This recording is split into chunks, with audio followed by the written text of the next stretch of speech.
And this is going to be a different year. They don't have as much to lose because they sit at 2-1 right now. I think Penn State 2-1. I think they're Yes. 2-1 or 3-1. They have one loss, but they're not going in there undefeated. So they're not going in there saying, "Hey, we have to beat this Iowa Hawkeye team."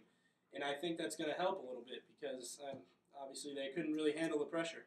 But Royster seemed to have Evan Royster has seemed to awaken, however you want to say it.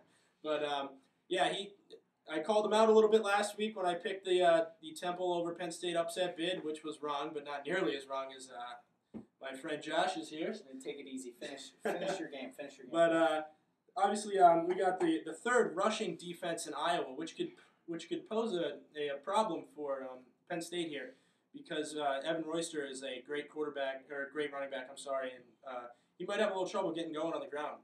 But also we got Robert Bolden. That's Bolden, folks, not Golden.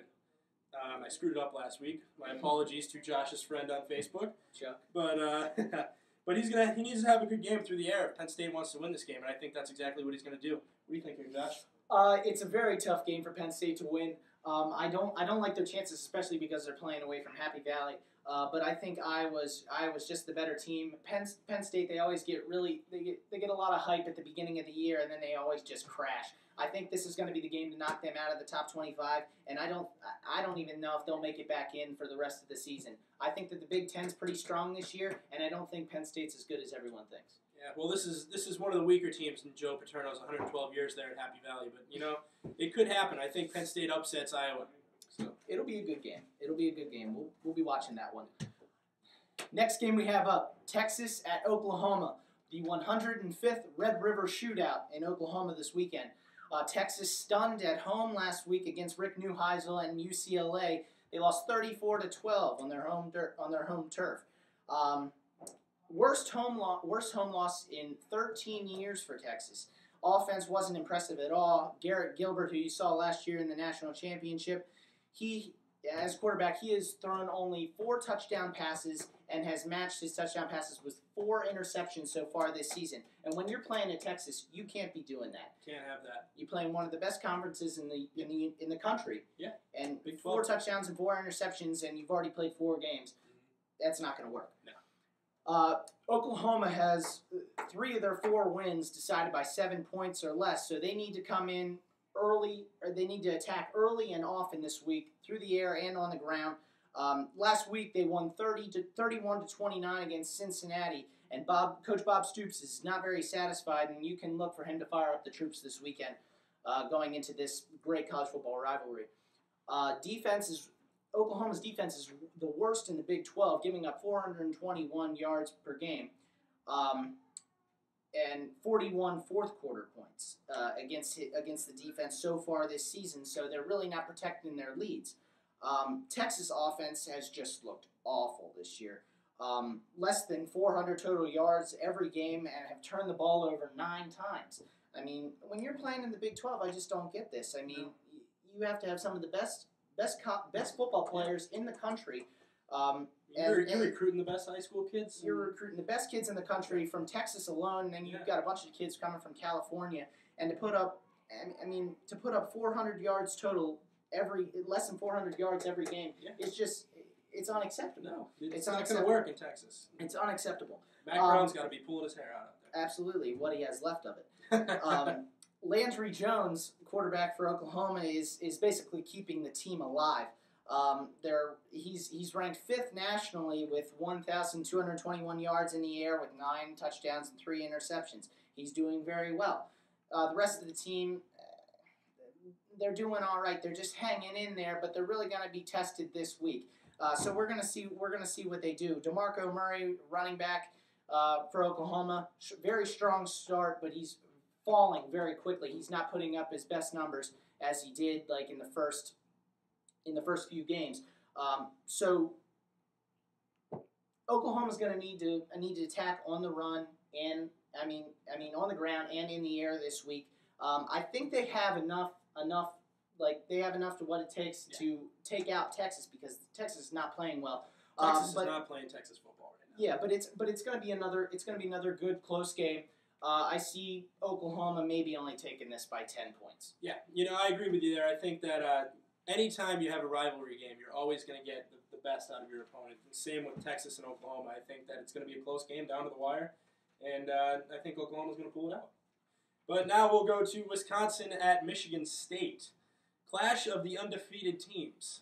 We got Spartan coach Mark D'Antonio returning after suffering a mild heart attack about 2 weeks ago. And we got, I think that John Clay here, the Michigan State quarterback, is going to have a pretty good game. He's 501 yards, 6 touchdowns through 4 games. And we got Edwin Baker, who's very good as well. It seems like it's going to be a battle on the ground because they got good running backs on both teams. And I think Clay's going to lead the team to a victory here. So. Yeah, we'll see what happens. I mean, I think this one could go either way. Also, I told you Penn State's one of the weakest teams in the Big Ten, next to like Purdue. But who got beaten by Notre Dame. But I think this is going to be another close game. I'm kind of undecided about this one.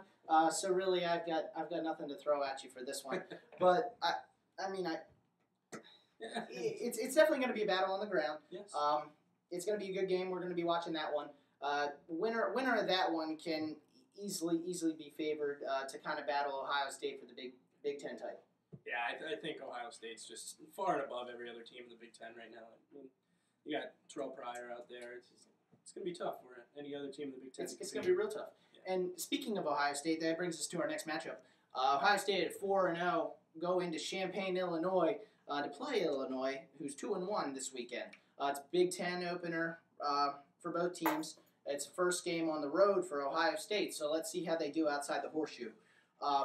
Most points scored last week against Eastern Michigan.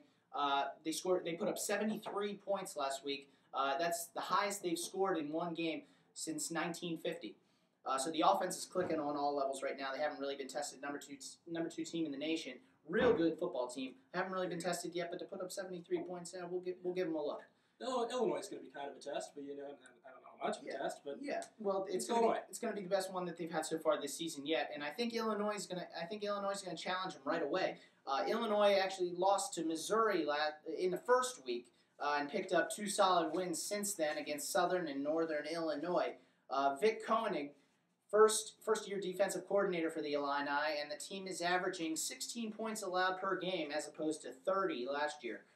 So the defense is really picking it up, and look them to maybe stick it to Terrell Pryor a little bit, knock them around a little bit, show them that they're there. Running back Michael LaSure, 100-plus yards in each game, so they've got it working on the ground. Illini have lost 7 in a row at home against Ohio State, so maybe look for the trend to repeat. I think that's going to be a little bit of motivation for them to get it going early. Guard Hugh Thornton for Illinois may be out after being arrested earlier this week, so that's going to take away from the team a little bit. It's going to be guys getting arrested. What is that? Going to take away from the team a little bit. Well, let's move on to Ohio State. Ohio State's 33-12 in Champaign in this matchup in history, all of history. Terrell Pryor, obviously another Heisman contender. We look at all these quarterbacks, 2 in the Pac-10, and now we pick up 1 from the Big Ten. He's just shy of 1,000 yards passing so far this season, thrown 10 touchdown passes and 2 interceptions. You got to figure that's pretty good numbers when you're running for almost 300 yards as well. Yeah. Running every other play. Yeah. Pryor is also the rushing leader on the team, but Dan Herron in the backfield is equally as threatening as he's averaging 4.6 yards a carry. I think Illinois is going to give Ohio State their biggest test so far this season. Big Ten opener. It's going to be rowdy there in Champaign because Illinois is going to want to try to knock them off, but it's definitely not going to happen. I see Terrell Pryor just being too much for the Illini defense to handle, even though they're only allowing 16 points a game. But when you go against the number 2 team in the country, you can't get out of there in less than 16 points. Ohio State is no fluke. Ohio State is a great team. You got Terrell Pryor there. Just a threat all over the place. You got to know where he is on the football field.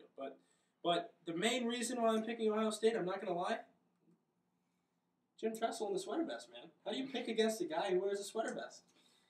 I don't know. I personally don't own any of those. Maybe I'll go pick one up. Well, maybe, if you pick up a sweater vest, you'll start picking these games right. We'll give it a shot. I think I'm going to do pretty well this week, though. We shall see. Which brings us to